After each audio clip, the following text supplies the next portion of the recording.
سلام على عباده الذين اصطفى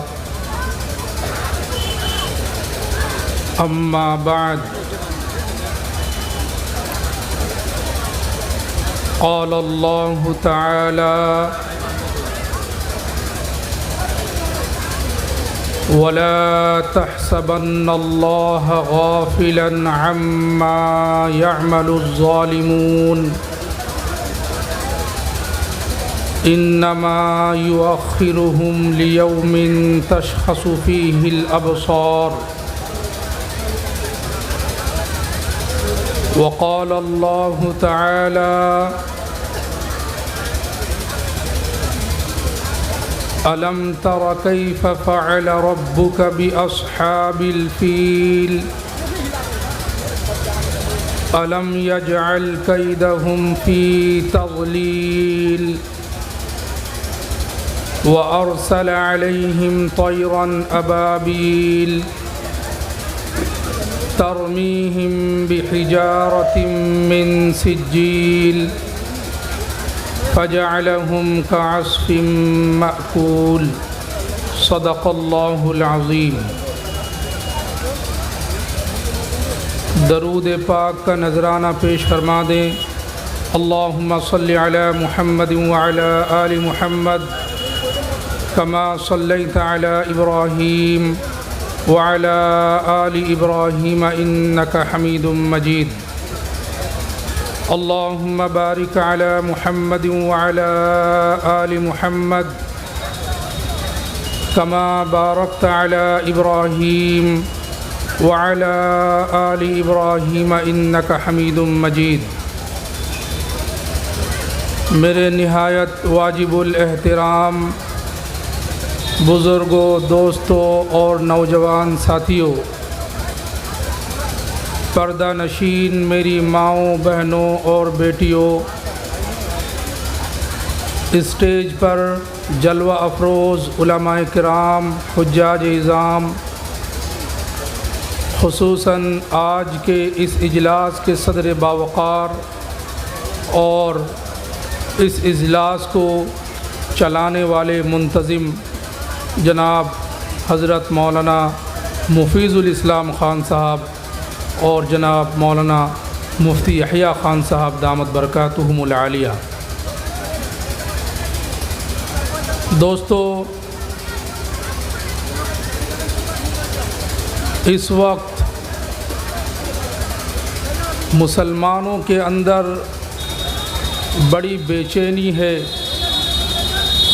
گھبراہٹ ہے، دل کے اندر ایک خوف ہے. وہ خوف کیا ہے؟ وہ خوف یہی ہے کہ ہندوستان کے دوسرے صوبوں میں جو حال ہے کہیں وہ ہمارے بنگال کا حال نہ بن جائے.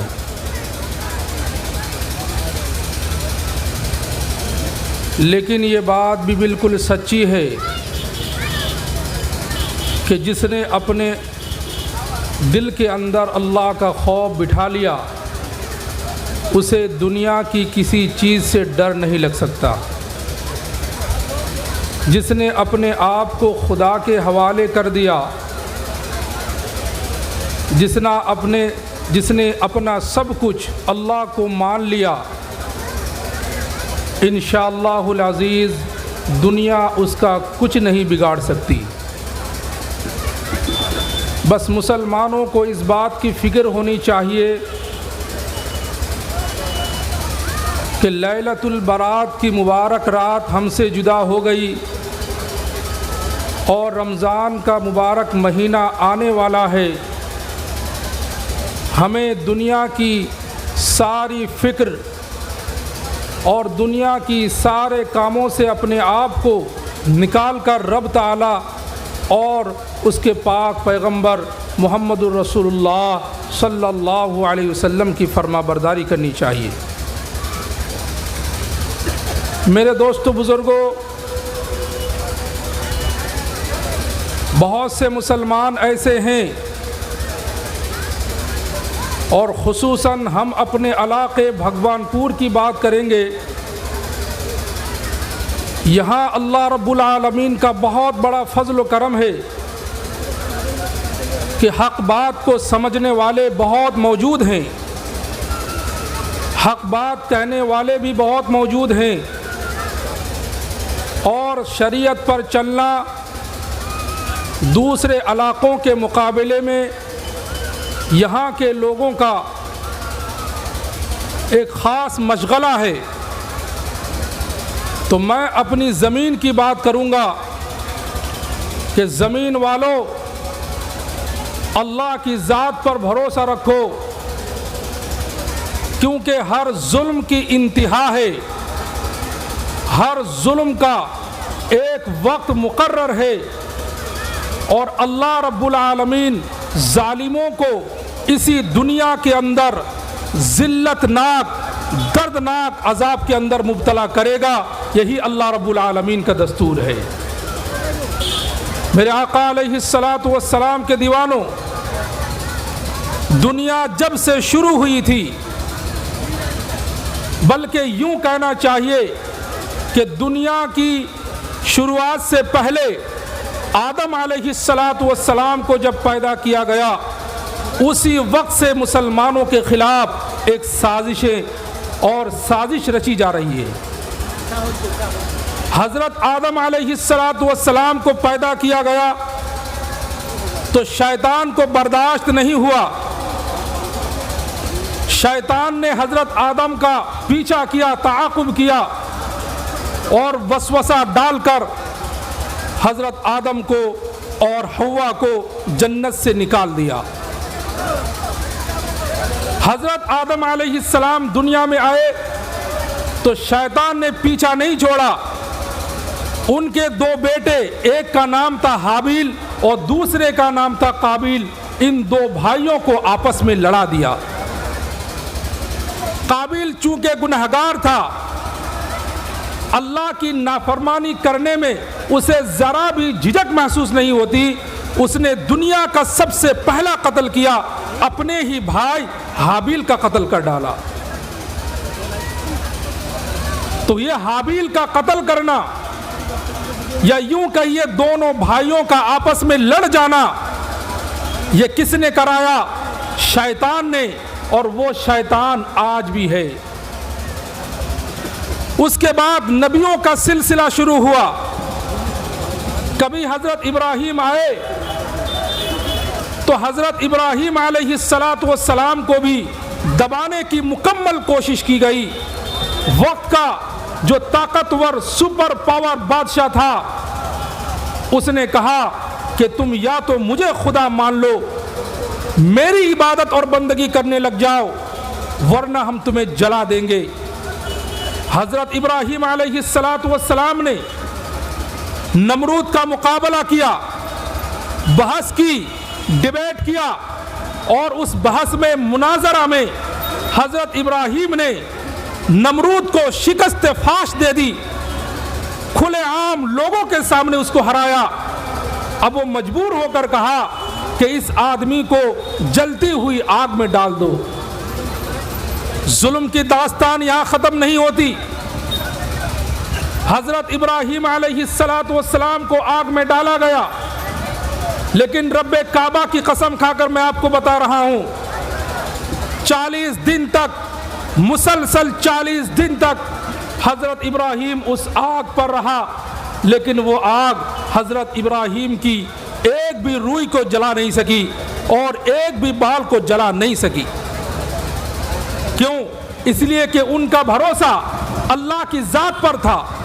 حضرت ابراہیم علیہ الصلاۃ والسلام نے یہ دل میں یقین کر لیا تھا کہ اس آگ کے اندر گرمی رکھنے والا میرا خدا ہے، لہٰذا اس آگ کے اندر ٹھنڈی پیدا کرنے والی ذات بھی میرا خدا ہے۔ میرے آقا علیہ الصلاۃ والسلام کے دیوانوں، حضرت موسیٰ علیہ الصلاۃ والسلام آئے تو فرعون نے ہر طرح سے کوشش کی کہ موسیٰ پیدا ہی نہ ہو، لیکن اللہ نے کہا کہ میں جو کرتا ہوں اسے روکنے والا کوئی نہیں ہے۔ اللہ نے موسیٰ کو دنیا میں بھیجا اور موسیٰ علیہ السلام کی پرورش خود فرعون کے گھر میں ہوئی، اور موسیٰ علیہ السلام کو مٹانے کے لیے، ان کو ختم کرنے کے لیے، نیست و نابود کرنے کے لیے فرعون نے ہر طرح کی چالاکیاں اختیار کی ہیں، لیکن اللہ رب العالمین نے ان کی چالاکیوں پر پانی پھیر دیا اور موسیٰ علیہ السلام کو بڑی کامیابی سے اللہ رب العالمین نے انہیں ہمکنار فرما دیا۔ آقا علیہ السلام کے دیوانوں اور حضرت محمد الرسول اللہ صلی اللہ علیہ وسلم جب دنیا میں تشریف لائے اور نبوت کا اعلان کیا، کہا انی رسول اللہ الیکم جمیعا، کہ لوگوں میں تمہاری طرف رسول بنا کر بھیجا گیا ہوں، میں اللہ کا نبی ہوں، اللہ کا پیغمبر ہوں، تم لوگ میری بات مان لو، ایک اللہ کی عبادت کرو۔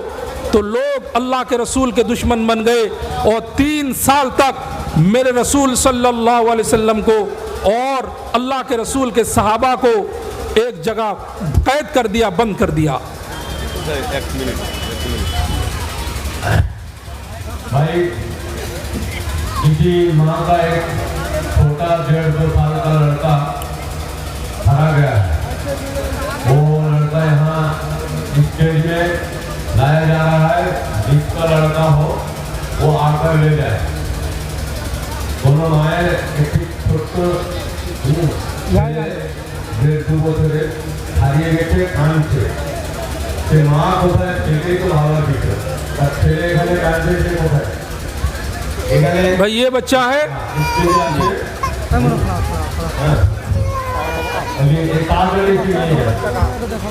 اس کا بچہ دیکھو بابا، بھائی یہ لڑکا ہے، جس کا بھی لڑکا ہو وہ جلد سے جلد آ کر لے جائیں، بچہ رو رہا ہے اور بچہ کا خیال رکھنا بھی ضروری ہے۔ ماشاءاللہ۔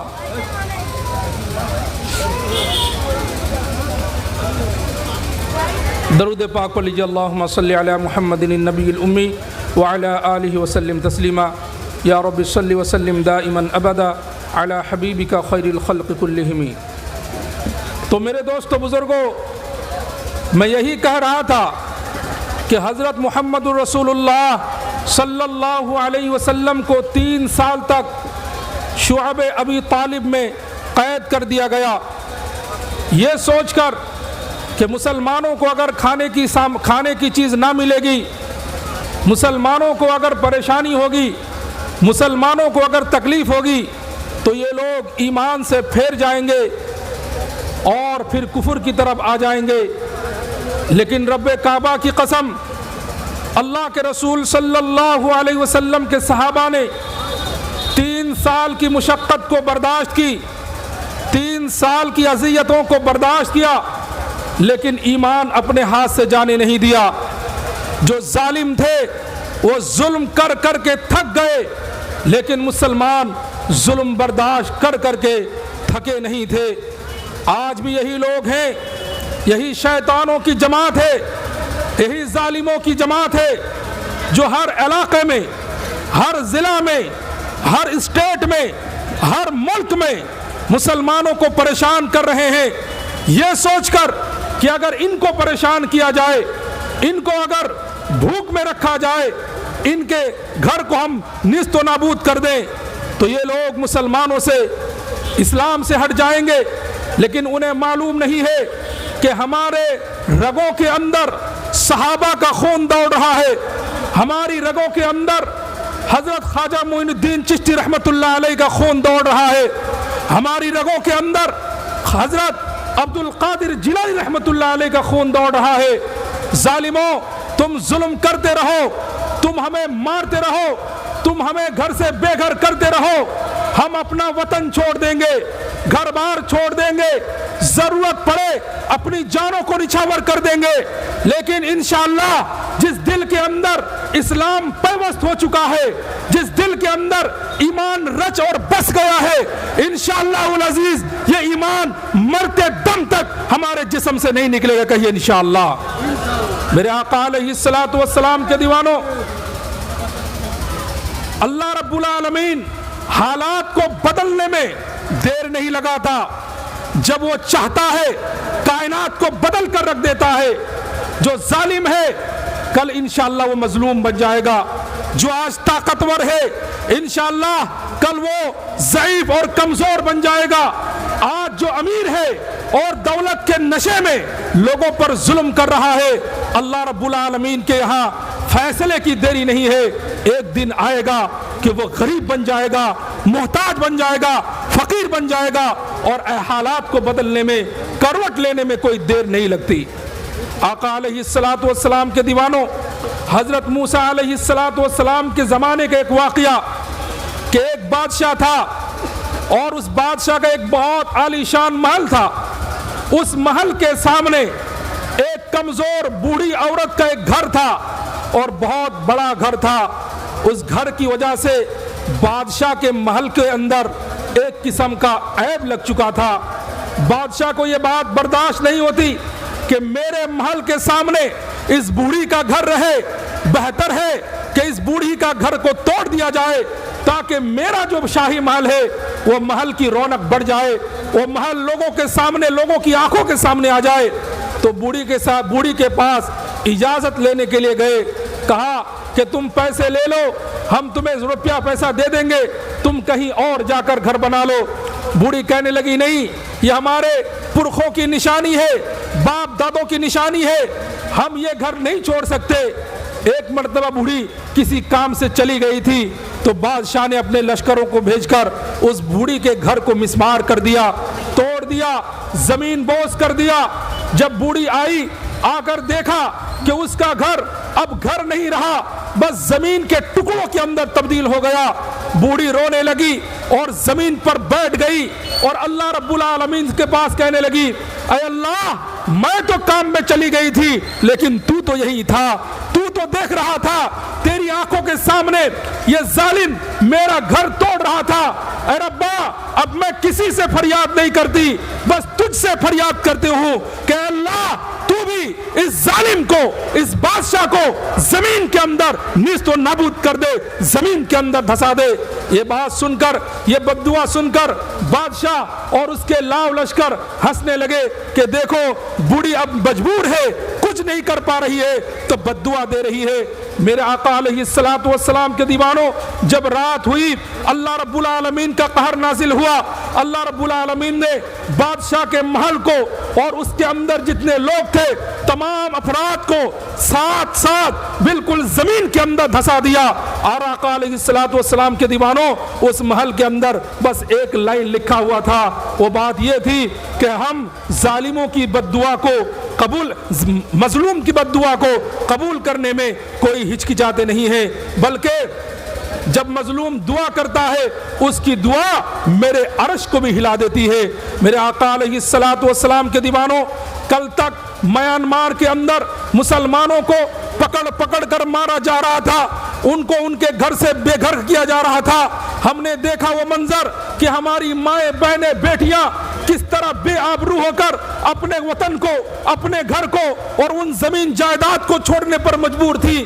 ایسی بھی بہنیں تھیں جو حاملہ تھی، پریگننٹ تھی، چلا نہیں جا رہا تھا، اس کے باوجود 20 کلومیٹر 30 کلومیٹر پیدل چل کر کوئی ہندوستان آئی تو کوئی بنگلہ دیش گئی۔ میرے آقا علیہ السلام کے دیوانوں، اللہ رب العالمین نے حالات کو بدل دیا، میانمار کی حالات بدل گئی۔ آپ اب دیکھیں، انٹرنیٹ میں سرچ کریں، اخباروں کے اندر دیکھیں کہ کل تک جو لوگ مسلمانوں کو مار رہے تھے آج وہی لوگ میانمار کے عام لوگوں کو مار رہے ہیں، اور ابھی تک کی خبر ہے تقریباً 1000 سے زیادہ میانمار کے لوگوں کو مار دیا گیا۔ کون لوگ ہیں؟ یہ وہی لوگ ہیں جب مسلمانوں کو مارا جا رہا تھا ہاتھ تالی دے رہے تھے، سیٹیاں بجا رہے تھے، خوش ہو رہے تھے اور آرمیوں کی مدد کر رہے تھے۔ لیکن آج جب آرمی ان کو مار رہی ہے، اب گہار لگا رہے ہیں، مدد کی پکار لگا رہے ہیں کہ ہے کوئی کوئی ہمیں مدد کرنے والا, ہماری حال پر رحم کرنے والا. میرے آقا علیہ الصلوۃ والسلام کے دیوانوں, ایسے لوگوں کو سمجھنا چاہیے کہ اللہ رب العالمین نے حالات کو بدل دیا ہے اور حالات بدلتے دیر نہیں لگتی ہے.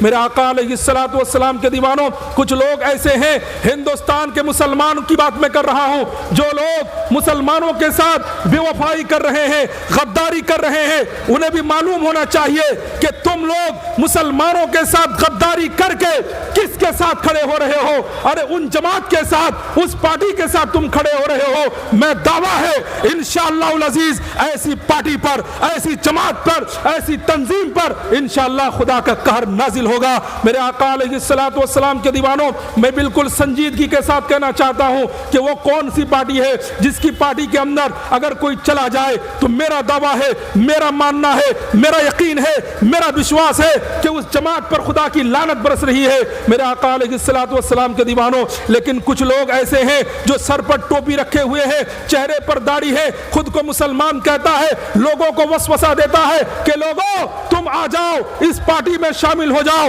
تمہارے لیے بھلائی اسی میں ہے. ان لوگوں کو میں کہنا چاہتا ہوں, اگر تمہارا ضمیر بک چکا ہے, تمہارا ایمان برباد ہو چکا ہے, تو تم جاؤ, تم لعنتی بن جاؤ, تم حقدار بن جاؤ لعنت کے, لیکن عام مسلمانوں کو کیوں دعوت دے رہے ہو. میرے آقا علیہ الصلوۃ والسلام کے دیوانوں, اس پاک سرزمین بھگوان پور کے اندر بھی ایسا واقعہ پیش آیا. ایک لڑکا ہے جو زندگی بھر نماز نہیں پڑھتا, اور مجھے پتا نہیں ہے کہ وہ عید کی نماز پڑھتا ہے کہ نہیں پڑھتا, اور مجھے کہنے میں کوئی جھجک محسوس نہیں ہے. اگر ان کے خاندان, ان کا کوئی رشتہ دار ہو, خدا کے واسطے مجھے معاف کرے, لیکن میں حق بات کہوں گا کہ وہ ظالم لڑکا, وہ ظالم انسان جو اپنے سر پر ٹوپی رکھ کر یہ تاثر دینا چاہتا ہے کہ میں مسلمان ہوں, میں نمازی ہوں, اور کھلے عام لوگوں کو کہہ رہا ہے کہ میں بی جے پی بن چکا ہوں, تم لوگ بھی آؤ اور اس پارٹی کا سمرتھن کرو, اس پارٹی کی حمایت کرو. میں پوچھنا چاہتا ہوں کہ تمہاری مرضی تھی کہ تم کسی پارٹی میں جاؤ, تمہاری آزادی ہے, تم کسی پارٹی کو ووٹ کرو, لیکن یہ حق کس نے دیا ہے کہ تم ٹوپی کا بہانہ بنا کر, ٹوپی کا استعمال کر کے مسلمانوں کو تم دھوکہ دو. یاد رکھنا, تم جو کر رہے ہو یہ قوم کے ساتھ غداری ہے, یہ وطن کے ساتھ غداری ہے, یہ مسلمانوں کے ساتھ غداری ہے. اور یاد رکھنا چاہیے, مسلمان سب کچھ برداشت کر سکتا ہے لیکن غداری برداشت نہیں کر سکتا. آقا علیہ الصلوۃ والسلام کے دیوانوں, آج بھی تاریخ موجود ہے, تاریخ گواہ ہے کہ ہندوستان کو جب انگریزوں نے اپنے قبضے میں لے لیا تھا, اس وقت ہندوستان کا ایک ایک مسلمان پر جہاد فرض عین ہو چکا تھا. جس طرح پانچوں وقت کی نماز فرض تھی, جس طرح رمضان کے روزے فرض تھے, جس طرح صاحب نصاب پر زکوٰۃ فرض تھی, اسی طرح ہر مسلمان پر انگریزوں کے خلاف لڑنا, انگریزوں کے خلاف ہتھیار اٹھانا, انگریزوں کے خلاف بولنا ہر مسلمان کا فرض عین بن چکا تھا. لیکن اس زمانے میں بھی ہم لوگوں نے دیکھا کہ کچھ لوگ تھے جن کا نام تو مسلم نام تھا, اسلامی نام تھا, جیسے میر جعفر, میر صادق. میرے آقا علیہ الصلوۃ والسلام کے دیوانوں, ان لوگوں نے وطن کے ساتھ غداری کی, مسلمانوں کے ساتھ غداری کی. ٹیپو سلطان کو یعنی سراج الدولہ کو انہوں نے ہارنے پر مجبور کر دیا, مرنے پر مجبور کر دیا. میرے آقا علیہ الصلوۃ والسلام کے دیوانوں, تاریخ اٹھا کر دیکھیے کہ میر صادق کو مہینہ بار وظیفہ ملتا تھا. وظیفہ کا مطلب بھاتا, سرکاری بھاتا میر صادق کو ملتا تھا. میر صادق جب بوڑھا ہو چکا, عدالت میں جا کر وظیفہ لینے کی طاقت نہیں رہی, اس نے اپنے ایک بیٹے کو کہا کہ بیٹا جاؤ عدالت میں جا کر میرا جو وظیفہ ہے سرکاری بھاتا, وہ بھاتا لا کر مجھے دو. میرے دوست بزرگوں, تاریخ کے اندر موجود ہے کہ جب وہ عدالت پہنچتا تو عدالت کا جو چپراسی تھا وہ کہتا کہ میر صادق غدار کے ورثہ حاضر ہو, میر صادق غدار کے ورثہ حاضر ہو, میر صادق غدار کے ورثہ حاضر ہو. یہ بات سن کر میر صادق رونے لگا, آنکھوں سے آنسو جاری ہو گئے, تکیے کے اندر آنسو جذب ہو گیا, اور کہا بیٹا یاد رکھنا کہ جس طرح شہید مر کر بھی سینکڑوں سال زندہ رہتا ہے, اسی طرح جو غدار ہے اس کی غداری بھی صدیوں یاد رکھی جاتی ہے. میرے آقا علیہ الصلوۃ والسلام کے دیوانوں, اور جو غدار ہے, قوم کا غدار ہو, وطن کا غدار ہو, مسلمانوں کا غدار ہو, اسے معاف کرنا یقیناً جرم عظیم ہے. ارے تم کس پارٹی کی طرف لوگوں کو بلا رہے ہو؟ تمہیں معلوم ہے یہ وہی پارٹی ہے جو بابری مسجد کو شہید کیا تھا, یہ وہی پارٹی ہے جو مسلمانوں کو ہندوستان سے نکالنے کی بات کرتا ہے, یہ وہی پارٹی ہے جو مسلمانوں کو مٹانے کی بات کر رہی ہے. میرے آقا علیہ الصلوۃ والسلام کے دیوانوں, اور یہ وہی پارٹی ہے جس نے اسلام کے قانون کو